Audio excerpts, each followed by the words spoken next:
बड़ी खबर आ रही है अलास्का से, जहां ट्रंप पुतिन की बैठक की तैयारियां जोरों पर हैं। रूसी डेलीगेशन अलास्का पहुंचा है। मीटिंग से पहले रूस का एक बड़ा बयान आया है। कहा है कि हम भविष्यवाणी नहीं कर सकते। ये रूस ने कहा है, हमारे पास केवल एक ही तर्क है, हम अपनी बात खुलकर रखेंगे।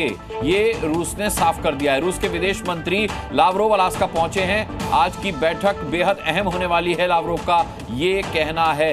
ये किस लिहाज से बैठक को अहम बताया जा रहा है, मैं ये आपसे जानना चाहूंगा लेफ्टिनेंट जनरल शंकर प्रसाद कि लगातार सिक्योरिटी रीजन्स में वहां पर सिक्योरिटी देखी जाए तो बहुत चाक चौबंद की गई है। यह माना कि ऐतिहासिक मुलाकात होने वाली है, लेकिन रूस यूक्रेन युद्ध के इतर ये मुलाकात कैसे इंपॉर्टेंट रहेगी? ये युद्ध रुकेगा या ये विकराल युद्ध में तब्दील होगा? इस बात को लेकर के तो भविष्यवाणी रूस भी नहीं कर रहा। जेलेंस्की का भी हमने रवैया देख लिया, रूस पर हमला किया उन्होंने अभी अभी, लेकिन विश्व परिदृश्य में ये मुलाकात क्या गुल खिलाएगी? ये बहुत इंपॉर्टेंट मीटिंग है और जो वहाँ लोकल सिक्योरिटी है वो तो होती है जब इस प्रकार के सीनियर लीडर्स मिलते हैं। एक बात आपको समझनी चाहिए कि जब इस प्रकार की मीटिंग, जिसके बारे में साल भर से बात हो रही है, nearly for 1 year between Trump and 8 महीने कहिए बिटवीन ट्रंप एंड पुतिन, ये एक सडन नहीं होती है। इसके पीछे बहुत चीज़ें हो चुकी हैं। जैसे डिप्लोमेट साहब कह रहे थे, एम्बेसडर वोरा साहब कह रहे थे कि ऐसा नहीं है कि वहाँ बिना बातचीत करे चले गए। इनकी आपस में बहुत बातचीत हो चुकी है, इनके स्टाफ के संग, इनके रिप्रेजेंटेटिव्स के संग। और अभी आपको मालूम है कि अमेरिकन का एक रिप्रेजेंटेटिव रशिया गए थे, वो बात करके वापस आए।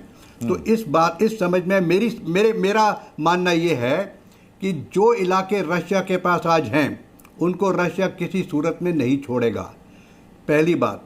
दूसरी बात, अगर जो छोटे मोटे इलाके 10-15% के यूक्रेन के रशिया के यूक्रेन के पास हैं, उनमें समझौता हो सकता है, लेकिन पुतिन साहब वो इलाका छोड़ने को तैयार हो जाएंगे जितना उन्होंने उनका कब्जा कर रखा है, प्रोवाइडेड उसमें कोई मिनरल रिसोर्स ना हो, उसमें कोई प्रोवाइडेड टैक्टिकल या स्ट्रेटेजिक इंपॉर्टेंस ना हो। अगर कोई ऐसी छोटी मोटी जगह रही जिसमें वो समझौता करने को तैयार हैं तो small exchange of land can take place. लेकिन जो इलाका आज रशिया के पास है वो उसको 1 सेकंड से भी हटेगा नहीं, चाहे कुछ भी हो जाए जी। रशिया की इस समय 2 मांगे हैं। एक तो जो रशिया के पास इलाका है जो मोस्टली रशियन स्पीकिंग है वो रशिया नहीं छोड़ेगा। दूसरी उसकी डिमांड है कि नेटो में ये नहीं जाएंगे, ये लिख कर दे।